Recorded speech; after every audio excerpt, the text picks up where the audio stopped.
네, 여러분 안녕하십니까. 우리가 지난 시간에 이제 불에 대해서 살펴봤죠. 그래서 우리 몸에서 불이 꼭 필요하다. 물도 필요하지만, 그래서 불 중에서도 군화, 임금이 되는 불이 있고 재상이 되는 불이 있다. 그 군화와 상화가 알맞게 적당하게 있어야 되고 서로 균형을 잘 잡아야 우리 몸의 건강을 유지할 수 있다. 이런 얘기를 했습니다.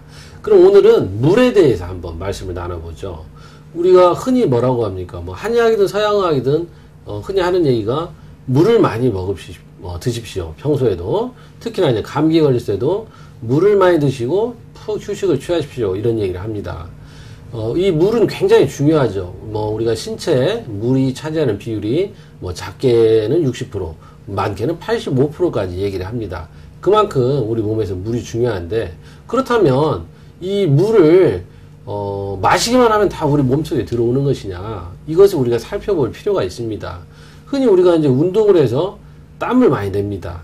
보통 우리 몸에서 수분이 소실되는 그런 경로가 땀, 그 다음에 소변, 그 다음에 설사입니다.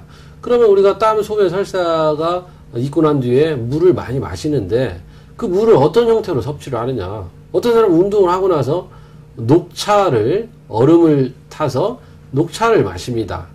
녹차를 벌컥 마시고, 또 그러고 나서 또 가서 맥주를 한잔 합니다. 아니면 집에 가서 또 와인을 한잔 합니다.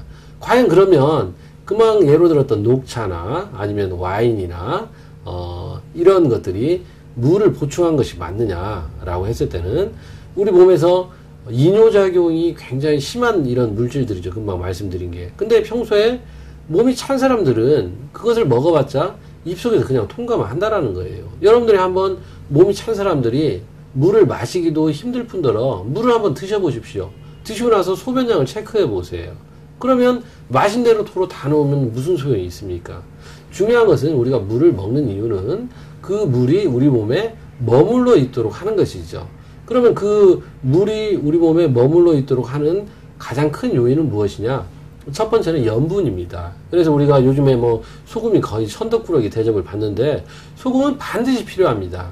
그렇기 때문에 우리가 예를 들어서 몸에서 수분 혈액량이 줄어 있을 때, 뭐 그래서 손발이 차다, 어지럽다, 또 푸석푸석하다, 거칠다, 생리량이 줄어든다, 두통이 있다, 이런 분들 되게 몸 안에 혈액량이 줄어드는 징표거든요. 그런 사람들은 짭짤하게 드셔가지고 몸에서 물을 가두어 놓아야 됩니다. 그리고 그 사람들은 몸에 자꾸 운동을 통해서 열을 내야 돼요. 열을 내야 물을 찾고 또 그 물이 몸에서 간직할 수 있다는 얘기입니다. 여러분들이 겨울에 추운데 물을 아무리 드셔보십시오.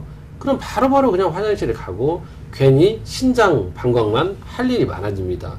그런 사람들은 오히려 물을 마실수록 신장 방광에 병이 올 수가 있습니다. 그래서 여러분들이 물을 먹는 이유는 우리 몸에 혈액을 보강하고 관절 사이의 활액을 보강하고 그 다음에 점막의 진액을 보강하기 위해서 그렇습니다. 그렇기 때문에 내 몸이 적당히 따뜻한지, 그 다음에 적당히 내가 염기를 섭취하고 있는지에 대해서 반드시 꼭 살펴봐야 합니다. 그래야 여러분들이 물을 드시는 소기의 목적을 달성할 수 있습니다. 여러분들 꼭 그 상태를 잘 살펴서 건강을 유지하시기 바랍니다. 오늘은 여기까지입니다. 감사합니다.